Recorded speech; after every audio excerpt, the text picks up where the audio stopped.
हे आहे माझ्या सासूबाईचं प्रेम. ते कसं चला तुम्हाला सांगते. तर लग्न झालं, साखरपुडा झाला आणि हळद सुद्धा झाली. आता हे जे काही 4-5 दिवस आहेत ना कार्यक्रमाचे, ते कसे गेले ते अजिबातच कळले नाही बरं का.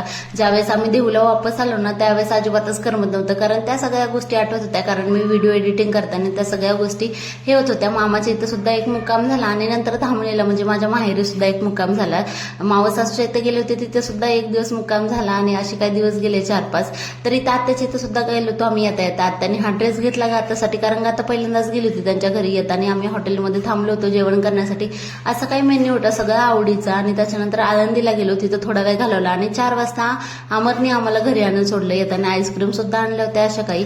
आणि हे जे सामान आहे ना सगळं, ते सगळं आईने मला बांधून दिलेलं आहे. तिथून ज्यावेळेस मी देवाला गेले होते ना, सगळं त्यांनी बांधून निवडून वगैरे सगळं करून दिलं.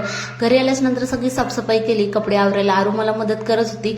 असा होता आजचा मिनी ब्लॉग. तुम्हाला आवडल्यावर नक्की सबस्क्राईब करा बरं का. धन्यवाद मंडळी.